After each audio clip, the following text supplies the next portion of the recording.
The Mighty Mississippi, a WYES electronic field trip in collaboration with the Center for Global Environmental Education at Hamline University, made possible by our cornerstone sponsors. The Historic New Orleans Collection, a museum, research center, and publisher dedicated to preserving our area's distinctive history and culture. Details on current exhibitions, books, and programs available at hnoc.org.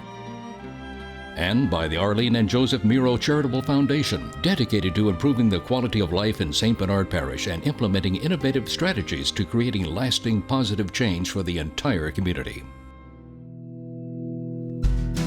With additional support from the City of New Orleans and Edward Wisner donation. Take me down to the river, gonna set my spirit free. It builds from a depth of a wading pool to a deep channel of up to 200 feet as it rolls through the middle of America. It provided spiritual guidance as well as nourishment for Native Americans who settled its shores and traveled its waters. European explorers claimed it, named it, and controlled it. But in the words of Mark Twain, who was raised along its banks, the Mississippi River will always have its own way. No engineering skill can persuade it to do otherwise. Today, we've become more skilled at trying to tame it, but the river always dictates the terms. It's muddy, it's powerful. It's the mighty Mississippi. Welcome to the Meraux Foundation's Docville Farm in Violet, Louisiana, in beautiful St. Bernard Parish. We're located on the banks of the Mississippi River as it nears the end of its more than 2,000-mile journey, from the northern part of the country in the state of Minnesota to the southern tip of the Louisiana Delta, before spilling into the Gulf of Mexico. Hi, I'm Tom Gregory. The mighty Mississippi is one of the largest rivers in the world, and it's helped build our nation by serving as a major transportation artery, moving the things that people need to live, like wheat and grains coming downriver, to fuel for energy that makes its way upriver, keeping the power on and our cars running. During this field trip, you'll be able to send in questions by emailing us at fieldtrips@wyes.org. Plus, we'll also have a few questions for you to answer. You'll first need to text WYES FIELD TRI 069 to 22333, and you'll be set up to send in your answers. You can also respond right on your computer. The Mississippi River has shaped so much of how we live in this country. It's played a big role in our history, in our culture, and in our economy. The muddy Mississippi begins its journey, spilling over rocks at Minnesota's Lake Itasca to form a knee-high, crystal-clear stream that you can walk across. It expands to 11 miles wide while still in Minnesota. By the time it travels more than 2,000 miles past the Louisiana cities of Baton Rouge and New Orleans, it's about 1.5 miles wide and is loaded with dirt from the land it drains, reaching a depth of almost 200 feet before its final 100-mile stretch to the Gulf of Mexico. The Mississippi touches 10 states on its journey. Its watershed, the area drained by the river, and its tributaries cover about 40% of the continental United States. That includes parts of 31 states and 2 Canadian provinces, making it the third largest watershed in the world.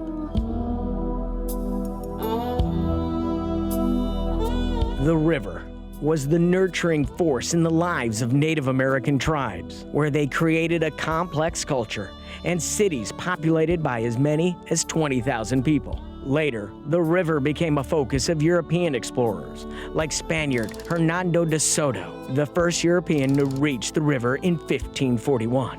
In 1682, French explorer René Robert Sieur de la Salle claimed the Mississippi River basin for France. Countries competed for control of the river.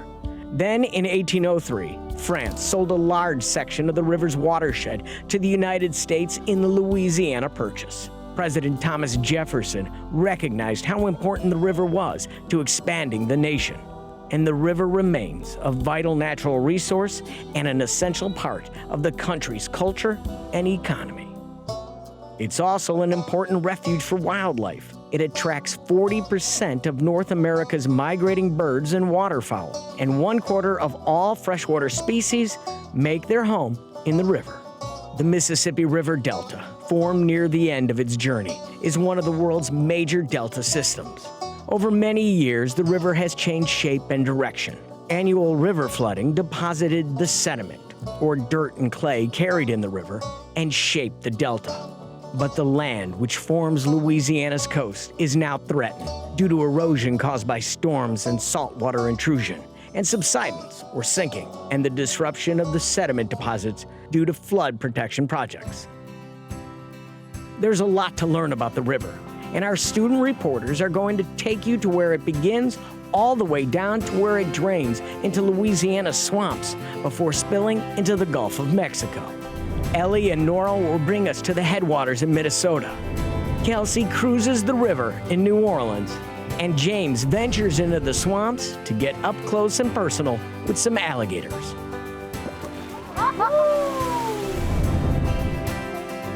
So we have a lot of ground to cover and water to navigate. First, a question for you. French explorers named the river Mississippi, drawing from various names Native Americans called it, which meant A, winding water, B, great river, or C, place to sip water. Text your answers to 22333. We'll find out the correct answer after we go to the headwaters at Lake Itasca with Ellie and Nora.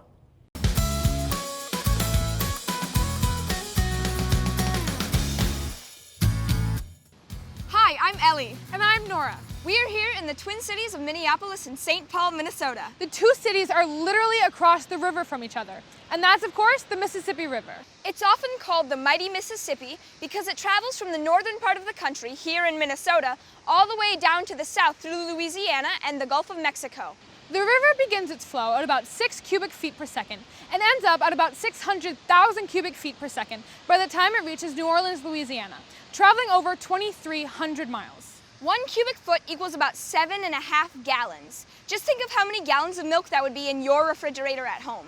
The length and the volume of the water of the Mississippi River make it one of the largest river systems in the world, impacting shipping and farming and community development along its banks. A lot has been written about the Mississippi, and there's also been a lot of research done on the river.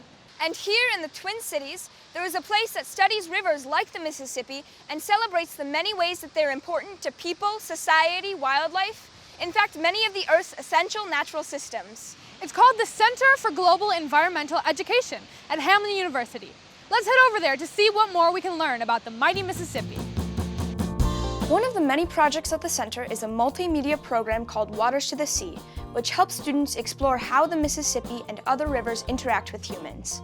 We're going to meet up with the center's assistant director and associate professor, John Shepard, to find out more about this amazing river. Hey, you guys, welcome to the center. Hi, John. It's nice to meet you. This all looks really cool. Yeah. Could you tell us more about what goes on at the center? Good question. So we are part of Hamline University, which is the oldest university in Minnesota. And what we really focus on is helping K-12 students and teachers and members of the general public understand humans and their relationship to nature. For example, we want people to think about and understand the fact that if it rains here in St. Paul on the university or at your house, that rainwater flows untreated into the Mississippi River. And it flows downstream in the river. 17 million people rely on that river for their drinking water. So we want people to really understand that. Why is it so important to know about the Mississippi? One of the important things about the Mississippi, one of the things that makes it so amazing is the size of its watershed.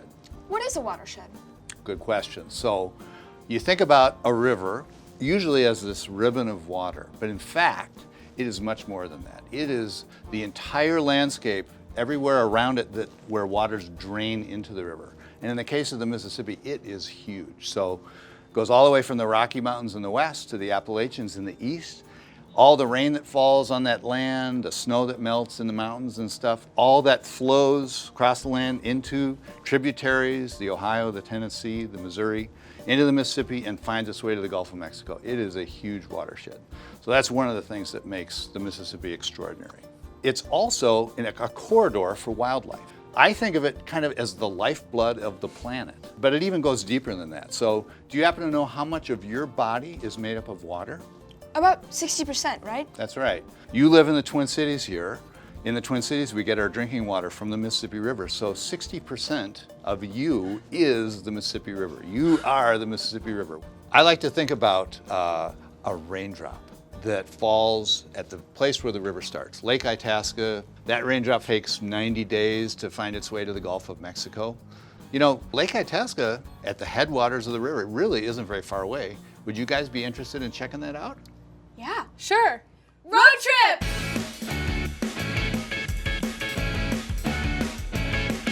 It's around 225 miles from the Twin Cities to the headwaters at Lake Itasca. About a 4-hour drive. So welcome to Itasca State Park. A little different than where we just were in St. Paul? Yeah. This is the second oldest state park of any in the United States. Really a special place. And I'm thinking the best thing we should do to really get a feel for the place is to go to the headwaters. And I'm going to introduce you to a friend of mine who's an expert in the history of the place. Here we are. This is the place. And Nora and Ellie, I want you to meet a good friend of mine, Connie Cox, a senior naturalist here at Itasca State Park.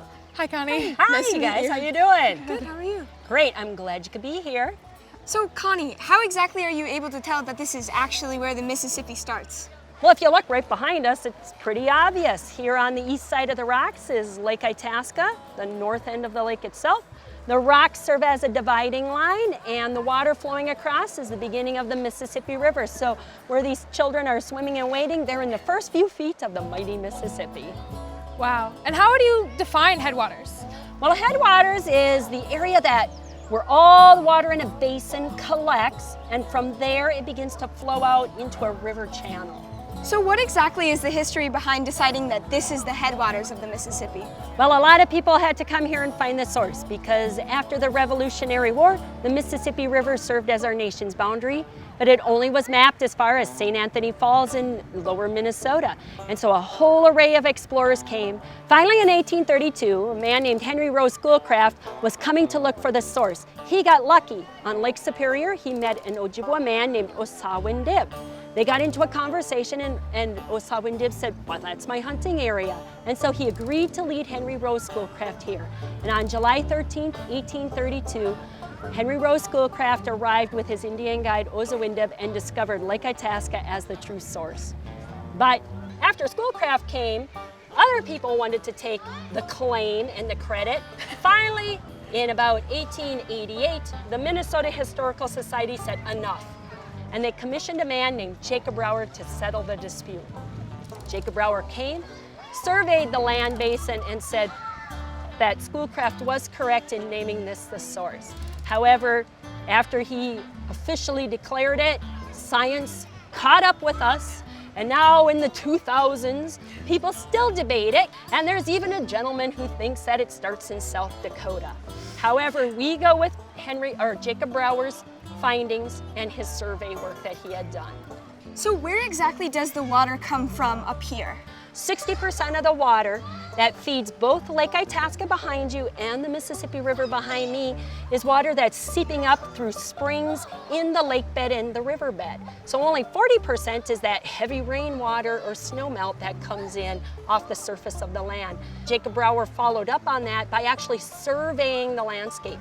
He marched around for 6 months, mapping the land, and he determined that yes, Itasca's at the bottom of a basin, and all of that water flows down and collects in that basin on the bottom, and there the river comes out. So it's only the surface flowing volume that constitutes the beginning of a river. And so only here at Lake Itasca on the north end does the surface flowing volume continually flow. And so he determined that the surface flowing volume has to be continual to mark the beginning of a river. And even in the middle of winter, when it is 60 below zero, the water continues to flow. So this truly is the beginning of the Mississippi. Connie, thank you so much for helping us learn so much about Itasca and the headwaters of the Mississippi. Well, thank you guys. I'm really glad you can make it out. I hope you enjoy visiting in a park. And by the way, I see those feet are rather dry. You need to take your shoes off and wade in the river. And remember, when you're standing in the middle of the channel, make a wish, because in 90 days, your wish will come true when the water finally hits the Gulf of Mexico. So John, we've seen how beautiful it is here in Itasca, but how much does the environment change the further downriver we get? That's a good question. You know, when I think about the river, when you look at it the way it is right here, I mean, it's just born here. This is the beginning. It reaches the Gulf of Mexico, the end of its life, and it goes through huge changes. And scientists look at those changes in different ways, and one of the ways they think about that is an idea they call biomes. I don't know if you've heard of that or not. What are biomes? A biome would be like a region of the country that shares natural environments that are in common. So right now, we're surrounded primarily by pine trees, beautiful pine trees. This is the coniferous forest biome, and that's where the river starts. As it goes further downstream, it actually goes through an area of prairie. That's another biome. And then downstream of the Twin Cities, Minneapolis, St. Paul, the river widens, and you get this wide floodplain with all these backwaters, and that's a different biome. Eventually, after many miles flowing through the central part of the country, it reaches the delta, and the delta has its own special environmental areas, different biomes. One is a forest, the cypress forest, another evergreen forest of huge ancient trees, up to 1,000 years old. And then you get into coastal marshes and estuaries, and ultimately you get to barrier islands. So the river it travels a huge difference, and in that journey it goes through tremendous changes. So with all the changes in ecology and biology, how do economic opportunities change downriver?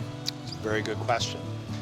One way to think of the river is as a highway, and originally that's really what it was for Native Americans and for early settlers. But in those early days, one of the challenges was the current is so strong, it's easy to get a boat to go downstream, but under human power by rowing and stuff like that, really hard to go upstream. Until the steamboats were invented and the rise of steam engines. So then you had a boat powerful enough it could get upstream. So then things really began to change. So from then to now, the river really is a two-way highway. So we've got stuff that's produced here in the upper Midwest. You know, it's an agricultural region, so we have corn and soybeans and grains and stuff like that. A lot of those materials get loaded onto barges, great big barges that float all the way down the Mississippi. And then there's a return of goods and services that come back up the other way. So we've got coal, we've got chemicals, we've got oil and gas that come out of the Gulf of Mexico in the Delta region. So it's a commercial highway, but at the same time, as we've seen here at Lake Itasca, it's also a precious biological resource and ecological resource. So it's kind of all that stuff rolled into one. It's so amazing to actually stand here at the spot where the Mississippi starts its 2,300-mile journey. And realize that as the river flows through the center of the country, it gets deeper and faster and wider, and very important to the nation and the people who live along the river. Like in the Twin Cities, where we'll catch up with you again soon. Thanks, Ellie and Nora. That was a great start to our trip down the mighty Mississippi, which has the third largest watershed in the world. The Arkansas, Missouri, Ohio, and Tennessee rivers all flow into the Mississippi. And it's really interesting to learn that while the Mississippi is important to shipping and the economy, it's also a source of drinking water for 17 million people who live along the river, like us here in the greater New Orleans area. Okay.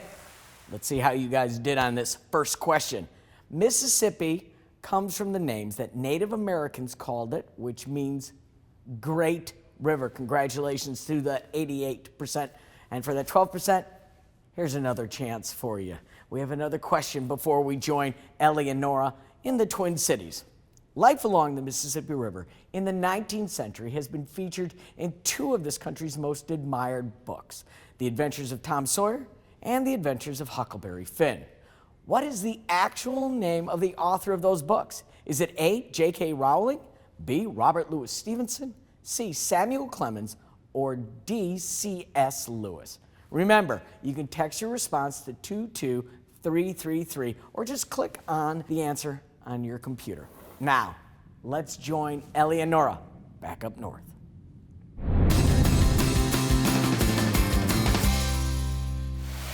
From its headwaters in the pine forest of Lake Itasca, the Mississippi River flows nearly 500 miles before reaching its first major metropolitan area, the Twin Cities of Minneapolis and St. Paul, Minnesota.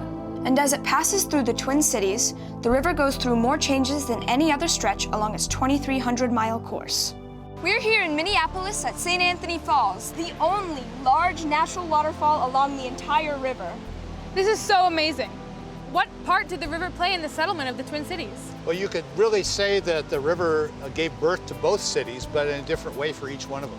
St. Paul was as far upstream as boats were able to travel, and so that became a port. But there were rapids between St. Paul and where we are here, right next to downtown Minneapolis, that prevented the boats from getting up this far. So Minneapolis was born for a different reason, and that had to do with the waterfall itself that provided water power for early industries. And the falls are amazing, but in another way altogether, and it has to do with the geology. So at the end of the last ice age, about 11,000 years ago, this waterfall was about 15 miles downstream where St. Paul is now. And there was a huge amount of water flowing over because of the glaciers were melting at that time, and the waterfall eroded rapidly. And so really the waterfall migrated 15 miles in 11,000 years, traveling about 6.8 feet per year to get to this point. And in geologic terms, that is like racing. That is really fast. I'm going to introduce you to somebody else who's really an expert on the Mississippi River here in the Twin Cities, and we'll get a chance to learn more about all this stuff. So girls, I want to introduce you to a friend, John Anfinson of the National Park Service, a great guy to talk to learn about St. Anthony Falls and the river in the Twin Cities here. So where are we? We're on the upper St. Anthony Falls Lock and Dam. It is the highest lock and dam on the whole Mississippi River, both from the perspective that it's the furthest up the Mississippi. It's also the tallest at about 50-foot lift when barges used to come through this. There's locks and dams all the way to St. Louis, 29 in all. And before the locks and dams, the river would go up with the floodwaters, but then it would go down and become so low, boats couldn't get up the river. So they had to build a whole series of locks and dams, that kind of like a stair step that lifted the boats all the way up to St. Anthony Falls. At St. Anthony Falls, there's such a steep grade here. It's got to get above St. Anthony Falls that here we needed locks just to lift boats up over and above the falls. What role did the river play for industries? For Minneapolis, it really gave birth to the city. There are two principal commodities, timber first, and you needed to build your city, and we had lots of timber north on the Mississippi, and you could float it down the river, and they could run the sawmills with the power of the river. Flour milling was really took over here. Started in the 1850s, by 1880, it begins leading the world in production, Minneapolis does. And for the next 50 years, Minneapolis is the top producer of flour in the country and at times the world, because of the power of St. Anthony. Are there any invasive species that come along with the Mississippi? You know, the Mississippi River can take a lot of commerce, and your boats can come up, but so can fish. And so there's a species called Asian carp. There's 4 of them, bighead, silver, grass, and black. And they take away different parts of our ecosystem and are competing with our native fish, and they are coming up the Mississippi River right now. Yeah, and we're in a national park? Yeah, the whole Mississippi River through the Twin Cities, 72 miles, is a unit of the national park system. So hearing what you're saying, John, just reminds me of how much our relationship with the river has changed here in the Twin Cities. You know, in the early days, the river was just so important for St. Paul and Minneapolis, and then as industry changed and commercial navigation changed, in some ways we turned our back to the river, and now it's a national park. Now the community is kind of embracing this river again. I just think that is so cool. So thanks for sharing that. Great story. Thank you both for helping us with everything that we've learned. We've learned so much about this amazing river. We've seen how the upper Mississippi River has shaped cities, communities, and industries. And as we continue to travel down it, we'll see how it shapes lifestyles and commerce all the way down to the Gulf of Mexico. So enjoy your trip down the Mississippi. Thanks again, Ellie and Nora. So far, our trip has taken us to the Twin Cities of Minnesota, but we have more than 1,500 miles to go.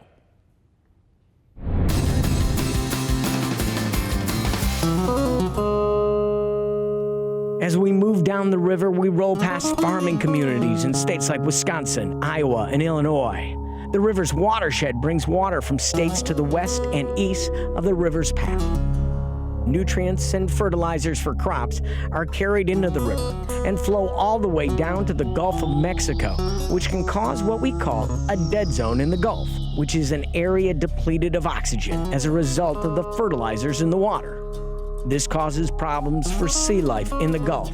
It's a problem that the agriculture industry is trying to solve.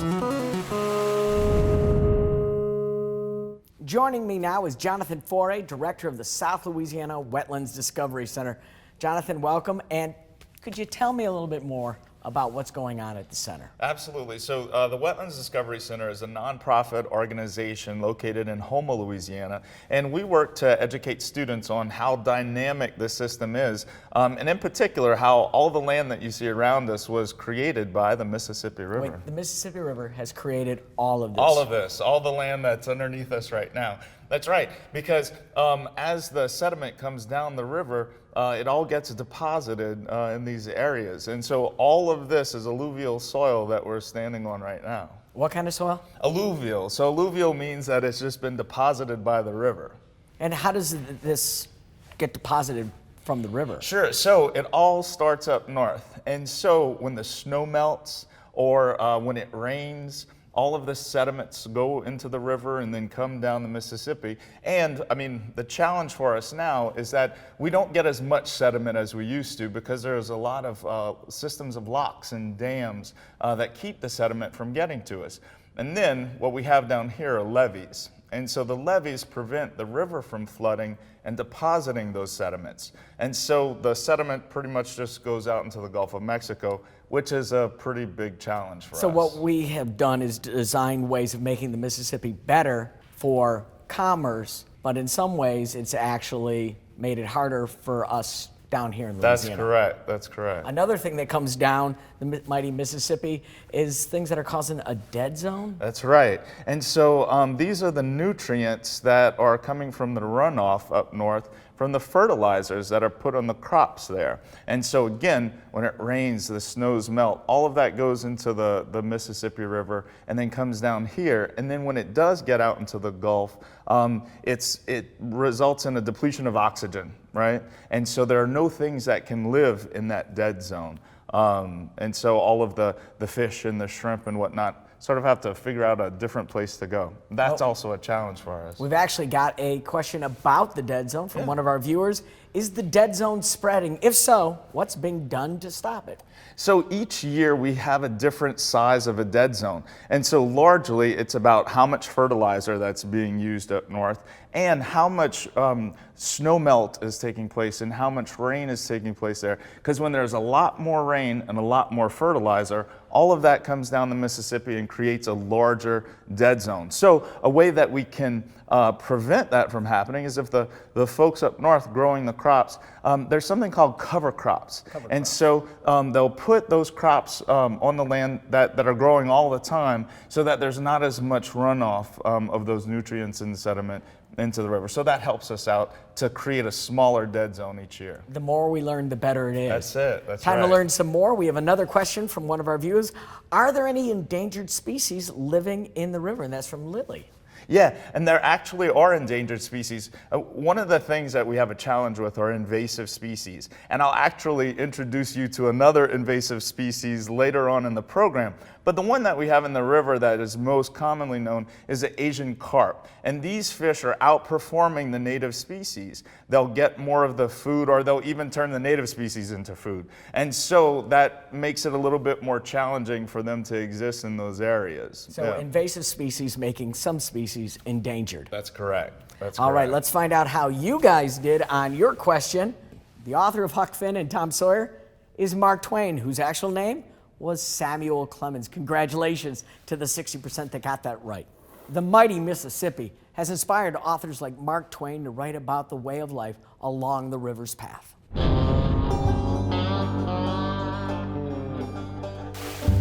Mark Twain drew from his own boyhood experience when he lived in a small town in Missouri along the Mississippi. As an adult, one of the jobs he held was as a steamboat pilot. Since Mark Twain's day, engineering projects have been introduced on the river so that big ships and barges can navigate its muddy waters, which is important to the nation's economy. 60% of the nation's grain and 20% of the coal is shipped on the river through Louisiana's ports. Over 500 million tons are moved on the lower Mississippi each year.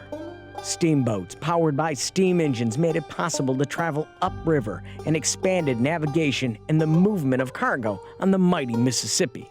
Today in New Orleans, the steamboat Natchez still rolls up and down the river. Our next reporter, Kelsey, who lives in St. Bernard Parish in Louisiana, takes us on a steamboat ride. Hi, I'm Kelsey, here on the riverfront in the New Orleans French Quarter on board the steamboat Natchez.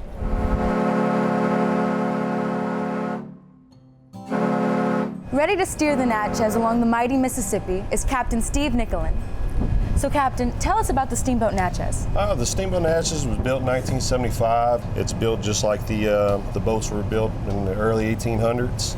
She's fully steam powered. And that's what gets the paddle wheel going. Yep, that's what gets the paddle wheel going. The steam engines turn a 32-ton paddle wheel that's made out of steel and white oak.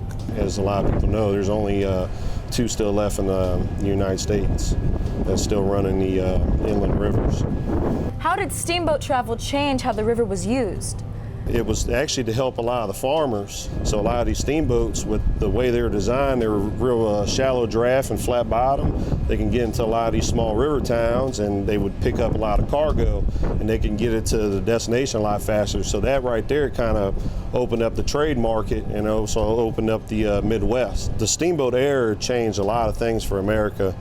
So where does the Natchez travel to today? She leaves the Toulouse Street Wharf 3 times a day. She goes all the way down to Chalmette or around the Chalmette battlefield where the Battle of New Orleans was fought. We turn around then and head back up the river. We go through the general anchorage where we actually see a lot of the anchored ships. From that point, they go from there up to the G&O Bridge where the Natchez turns around, and on the way back in, you know, she plays a traditional tune on the calliope, and we also give a traditional landing whistles to get her back into the dock. Thank you, Captain Nicholin, for taking us on the steamboat Natchez journey of the Mississippi. Oh, no problem. My pleasure. Thank you. Steamboats increased river traffic. Towns grew and ports were established to handle the river commerce. The city of St. Louis became a major port in the nation's midsection. It's the northernmost ice-free port on the river. The 29 locks and dams on the Mississippi River end at St. Louis. As the river flowed south, ports developed in cities like Memphis, Tennessee, Vicksburg, and Natchez, Mississippi, Baton Rouge, and communities downriver from it in Louisiana, rolling past the city of New Orleans and the port there, onward to the Gulf of Mexico. Again, we hear from Kelsey about the projects that keep the river in business. I'm standing now next to the Mississippi River in New Orleans at the U.S. Army Corps of Engineers headquarters for the New Orleans district. We're going to learn about how the river helped the nation grow and what work the Corps of Engineers does on the river. Joining us now is Ricky Boyette with the U.S. Army Corps of Engineers to tell us more about how we use the river. Hi, Ricky. So, the Mississippi River is so important to shipping and commerce. What does the U.S. Army Corps of Engineers do to make sure that ships and barges can be used on the Mississippi River? You know, the Mississippi River, especially here in South Louisiana, is maybe the most important economic driver for not only this area, but the entire nation. And our job is to make sure that the boats that are passing up and down can do it safe and reliably. But over time, the ships have gotten bigger and we've had to keep up with it. And one of the big things that we have to do is make sure the river stays deep enough. And that may seem unusual, given that a lot of the river is 200 feet deep. But there are sections in the river between Baton Rouge and New Orleans and then south of New Orleans that we'll have to dredge out. And what that means is we basically take the river bottom, make it deeper, and then fortunately we're able to use that sediment for land building elsewhere. If there's all this soil and clay and dirt that builds up in the river, does it ever get clogged up? And what does the Corps do to make sure that that doesn't happen? No, it absolutely gets clogged up. So when you're looking at the river, you kind of look at it in seasons, 2 seasons. We have a high water and a low water. Whenever there's a high water, that means we have more water in the river, but it also means we have more sediment. And as that water is moving and that sediment is moving down the river and it gets closer to the Gulf of Mexico, it starts to slow down. And when it slows down, the sediment drops out of the river and into the ground. Unfortunately, it will build up in certain areas. We have to go in and clean all that out. We see a lot of big vessels on the river sometimes. How deep does the water have to be for those vessels to travel? So for South Louisiana, we have what we call a deep draft channel. And today, that is a 45-foot deep channel. That is the minimum we keep it, so that the larger vessels can pass through. Interestingly enough, we're going to bring that down to 50 feet, and that's going to allow us to pass vessels that usually use like the Panama Canal and these massive vessels to become all the way up to Baton Rouge. So where can those bigger vessels travel, and what parts of the river do the smaller vessels travel on? Sure, so with the southern Mississippi River, from the Gulf of Mexico to Baton Rouge, then we have a 45-foot channel. And what that means is that the tankers, the big vessels, the things you think of, the big ocean going, they can go all the way up to Baton Rouge. From the Baton Rouge Bridge north, we have what we call a shallow draft channel, and that means that it's at least 12 feet deep. And the vessels that usually use it are your towboats, your barges, smaller things that can bring the commerce out of the Midwest. They bring it to Baton Rouge or south. That's when we load it on the big boats and get it out into the rest of the world. And what kind of products are exchanged on the mighty Mississippi? What goes upriver and what comes downriver? The Mississippi River is really the avenue for the Midwest to reach the global economy. So everything from your Illinois and Missouri and all of these interstates, they put their commerce, whether it's agricultural, petroleum, coal, you name it, it comes down. But then all the items that the inner part of our country needs to import, they bring up through the Mississippi River. And that's why you'll have 4 of the largest ports in the country right here on the Mississippi River in South Louisiana. And if you take them combined, they equal the 3rd largest port in the world. Thank you, Mr. Boyette, for teaching us a little bit about the work that's done on the river. As you can see, the Mississippi River really does have a big impact on our everyday lives.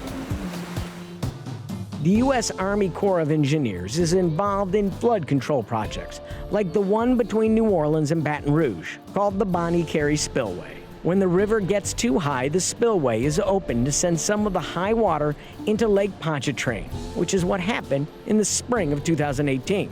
The Corps has also constructed miles of levees along the banks of the river to protect towns and cities from the rising river. Another big job for the Corps? Keeping the Mississippi River on course. Over thousands and thousands of years, the Mississippi River has changed its course and built the Louisiana Delta. For the last 1,000 years, it has flowed largely as we see it today, but it still wants to shift a little bit more to the west. In the 1960s, the U.S. Army Corps of Engineers built a control structure to direct the flow of the river.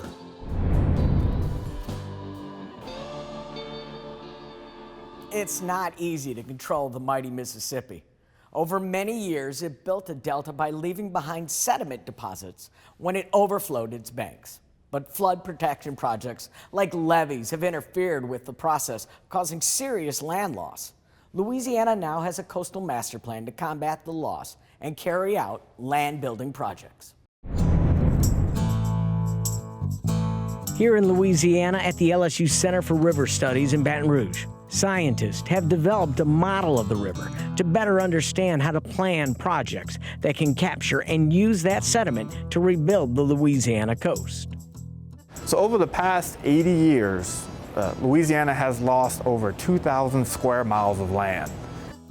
Hi, my name is Rudy Semino. I'm an engineer manager with the Louisiana Coastal Protection and Restoration Authority. So to help restore our coast, we need projects that help build and sustain the most land possible moving forward over the next 50 years. So the Coastal Master Plan is our blueprint for building, sustaining, and restoring coastal Louisiana. It's a $50 billion plan. Here at the LSU Center for River Studies is the Lower Mississippi River Physical Model. I'm Clint Wilson, Director of the LSU Center for River Studies, and I'm running the research program using the Lower Mississippi River Physical Model. The river model was developed in a collaboration with the Coastal Protection and Restoration Authority. It's being used to help the state understand the water flows, how high or how deep the river is, and at different times of the year, and how that will help them plan and design their coastal restoration projects. The river model represents approximately 200 miles, the lower 200 miles of the Mississippi River. So 1 year in the Mississippi River can be reproduced on our model in approximately 1 hour. And that's important for us to be able to understand when a lot of water comes down the river, how high the river gets. In addition to understanding the way the water's flowing down the river, we're really interested in how the sediment moves down the river. And by sediment, I'm talking about clays, silts, sand, mud. All of that's moving down the Mississippi River. The benchmark of the master plan are sediment diversions because they take advantage in a reestablished natural processes using the Mississippi River to put the Mississippi River back to work to rebuild the land that it once built. That's why this model was built, to study and analyze those sediment diversions. So what we're going to do is actually remove a part of the Mississippi River levee, and then we're going to place a giant concrete gated structure where that levee was. And then at certain times of the year, we're going to open the gates and flow water and sediment through a man-made canal into the wetlands. Sediment diversions is a very strategic way of reintroducing water and sediment into the wetlands that desperately need it because they're sinking and they're eroding at an alarming pace. And this physical model is one of the tools, one of the science and engineering tools being used to study the reintroduction of Mississippi River water and sediment out into our wetlands. We're back with Jonathan Foret, director of the Wetlands Discovery Center. Jonathan, one of the keys to preventing wetlands loss is right here in front of us. That's right. And so we had talked a little bit about alluvial soil earlier.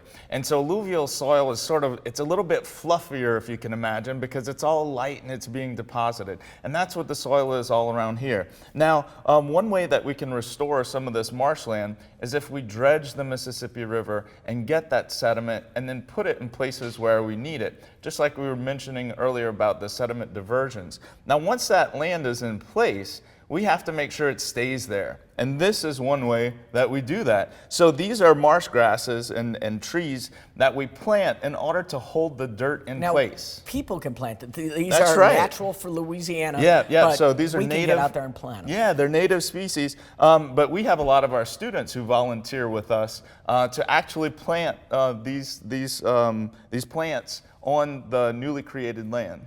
And this will prevent some of that new soil from washing away. That's right. That's right.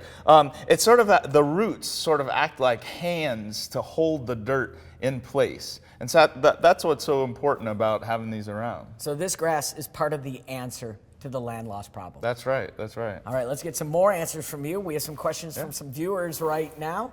What is the difference between erosion and sinking? Yeah, no, that's a great question. And so because, again, we're on alluvial soil, we experience something called subsidence, and that's what we're talking about, the sinking. It's the soil that's sort of compacting. And then with erosion, when we have hurricanes that come in and there's this storm surge and then chunks of dirt sort of fall off into the water, that's what we talk about erosion. And again, the reason why these plants are so important, because if the plants are there with the roots holding the dirt in place, it's less likely for erosion to take place. So you have erosion and you have things sinking. Yeah, subsidence. We've got a lot of challenges here. A lot of challenges. A lot of smart people who are trying to make sure that we can be successful in achieving solutions to those challenges. A lot of questions to be answered, and we have one more question.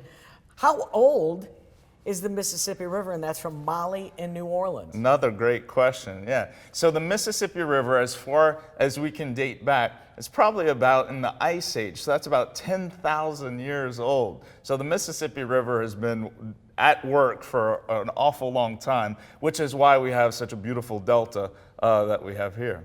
Now we got a question from one of our students. How is the Mississippi River part of Louisiana's culture? And that comes from Presley in St. Bernard Parish. That's a great question. You know, one of the things that I think of that makes our culture so rich is the food, right? A lot of times people think of New Orleans and South Louisiana in terms of the delicious food that we have, and that's really because of the Mississippi River, because we have that fresh water coming down from the Mississippi and the salt water from the Gulf of Mexico. And that area where they meet is a place where a lot of these delicious things like to live, like oysters and shrimp and fish. And so that's a really important way that the Mississippi River has influenced our culture. Now you made me hungry. Right? Really, really hungry. We have time for one more poll question. In Louisiana and other southern states, we have waterways called bayous, which are small, slow-moving waterways through low-lying areas or swamps, usually with brackish water. Does that mean the water is A, salty, B, fresh, C, a mix of the two? The Mississippi River is part of our lives here in South Louisiana. It shapes our landscape, which includes swamps and wetlands. Our next student reporter, James, who is from Terrebonne Parish, joins campers from the Louisiana Wetlands Discovery Center as they venture into the swamp.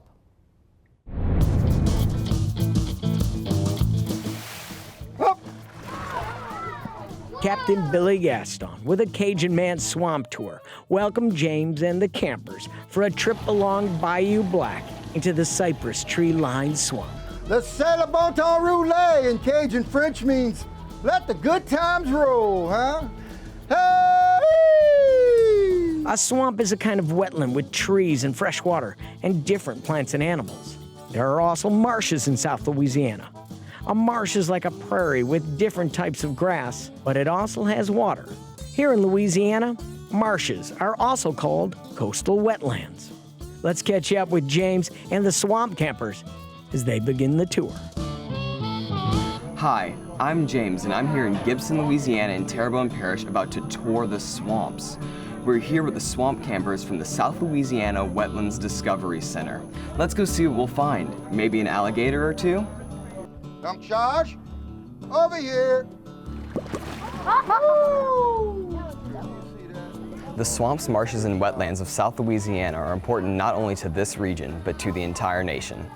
Here to tell us more is Susan Testereau-Bergeron, the director of the Barataria Terrebonne National Estuary Program. So Susan, can you explain why Louisiana's swamps, marshes, and other wetlands are so important? Our wetlands are very important for the rest of the nation. They provide food, so our shellfish, our finfish, our oysters, crabs, all of these things are things that people want to eat. But what lies beneath all of this land is a great resource of oil and gas. So the nation depends on us for that oil and gas. So how is this ecosystem related to the Mississippi River? This ecosystem was created because of the Mississippi River. The Mississippi River is the reason this land exists. You're standing on some of the youngest land in all of North America. So can you tell me what is the Barataria Terrebonne Estuary? The Barataria Terrebonne National Estuary is the land between the Mississippi River and the Atchafalaya. An estuary is a place where fresh water intermixes with salt water. Our coast really is in danger. We lose about a football field of these wetlands every hour, a little bit more than an hour. I don't understand why the wetlands are disappearing. Well, it's a complicated issue. Our first problem is subsidence. The Mississippi River isn't allowed to overflow its banks anymore, so that's another issue. We've also found out that drawing out oil and gas can create pockets of even more unstable land underneath us and can cause more subsidence rates. We have things like the Nutra, for example. It can actually pull up marsh grasses, and once the marsh grasses are gone, the land underneath will begin to sink. So we have a variety of causes for our land loss. What happens if we do lose the Louisiana coast? Well, let's start with something you and I like. We won't have oysters, we won't have crabs, we won't have shrimp, we won't have those delicacies that we enjoy. But more importantly, we could lose resources that are necessary for the nation. We have some of the biggest refineries in all of the nation right here. You know, we've lost land equal to the state of Delaware here in Louisiana. That sounds devastating, but what can be done to save it? One of the things we can do is marsh creation. We can actually build new marsh. We can build new land. We can plant certain plants to protect that new land. We can build river diversions that bring fresh water. What can I do and what can we do to help save our wetlands? Well, there are a lot of individual choices that people can make to help save the wetlands. The first one has to do with water quality. All this water that's coming down to Louisiana needs to be as clean as it possibly can be. People who want to be maybe a little bit more engaged can come down. We have volunteer opportunities with our program. One of the things you can do that maybe students don't recognize is you can read and you can learn and you can become more educated so that when people ask you your opinion, you'll have one and you'll know what you think. Thank you so much, Susan. And now with all this knowledge that I've learned today, I can't wait to get started. Great, we're happy to have you involved. Thank you so much.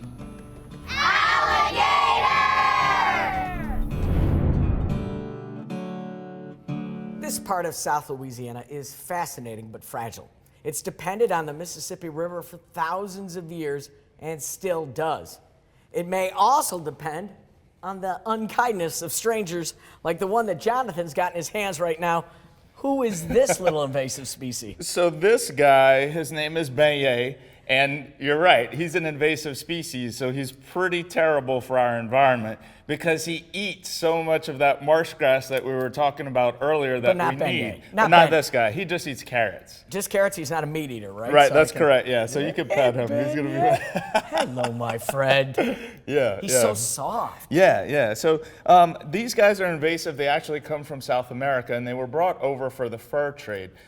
Years ago, people really wore a lot of fur coats, and so their pelts were very important to the economy in the area. But since that stopped, there's been a population explosion of nutria, and they really eat up too much of the marsh, so they're actually pretty bad, even though this guy's cute. This guy's cute. Yeah. Now, some of the other causes for wetlands loss is storms. And saltwater intrusion. So just the same way that these guys eat up those plants, whenever we have a lot of salt water that comes into the estuary, that can also destroy some of those plants. And like we talked about earlier, the roots, if they're not there to hold the dirt in place, it'll just wash away into the water. So we have the land sinking, but we also have water rising.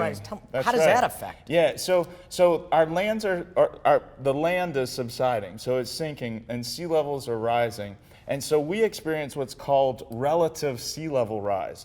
So we in Louisiana actually experience sea level rise at a much higher rate. So if they say because of climate change that sea level rises are going 2 feet, yeah, so it's a little bit, well, it's not, it wouldn't be that quite, because we don't subside quite that fast, but correct. So we would be experiencing higher levels of sea level than the rest of the country would. Another question that needs to be answered. Yeah, absolutely. We have some more questions that need to be answered. Are there any bull sharks in the Mississippi? That comes from Hudson in Oklahoma. Yeah, that's actually a really good question. We do actually have bull sharks in the Mississippi River. Most of them are to the south part of the river, but there have been bull sharks seen as far up as Illinois. Now, it's not common, but they have been seen that far upriver. So there could be a bull shark right out there right now. Don't go swimming, and we're not going to let Beignet go swimming either because he might become somebody's meal. We got a couple more questions from our viewers. What are some of the ways that we can help the Mississippi River? And that's from Barrett in Indiana. Another great question. So because we use the Mississippi River as a drinking water source, it's really important that we make sure that we don't put any pollutants in it. And that can be as easy as not littering, because ultimately you throw something on the ground, it washes into a ditch, it washes into a stream, and then it ends up down here. And so it's really important that we keep all of the litter, all the pollution, and all of the nutrients that we talked about earlier out of the water as well, because we want to have good drinking water. A lot of people have been emailing us about this question. How long would it take to travel down the river? Well, here's the answers. By powerboat, it would take you a few weeks. By kayak, about 2.5 months. And the fastest canoe trip took 18 days. Wow. 18 days. That guy was... I hope he had some snacks. More than carrot. More than carrots, for sure. The answer to our latest poll question about water in the bayous, it's brackish water, which is a mix of salt and fresh. Congratulations to the 77% that got it. And congratulations to all of us, because we did it. Traveled more than 2,000 miles in less than an hour and learned about how important the Mississippi River is as an ecosystem and also as a major transportation system. Teachers for hands-on field-based learning experience about the river and the Louisiana coast, Mississippi River Institutes are offered each summer in Minnesota and here in Louisiana by Hamline University's Center for Global Environmental Education and the Meraux Foundation. And for anyone who wants to learn more about the mighty Mississippi, be sure to check out the Center's Waters to the Sea, Mississippi Adventure online learning program. Go to WYES.org for links to these programs and also educational resources offered by the Barataria Terrebonne National Estuary Program. And remember, this hour will be archived on WYES.org for viewing anytime. Thanks to Jonathan and Beignet. Hello, you cute little, I'm glad you only like carrots. And a big thanks to the Meraux Foundation for hosting us here at this beautiful location on the Mississippi River at Docville Farm. And thank you for taking this journey with us down the mighty Mississippi.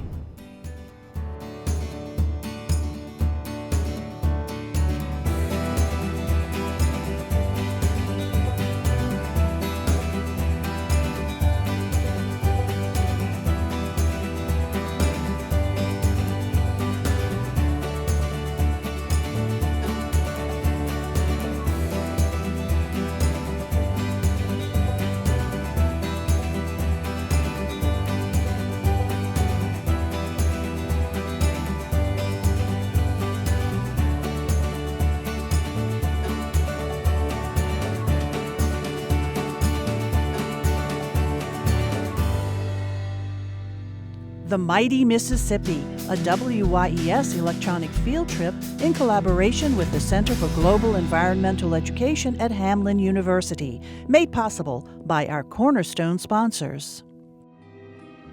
The Historic New Orleans Collection, a museum, research center, and publisher dedicated to preserving our area's distinctive history and culture. Details on current exhibitions, books, and programs available at hnoc.org.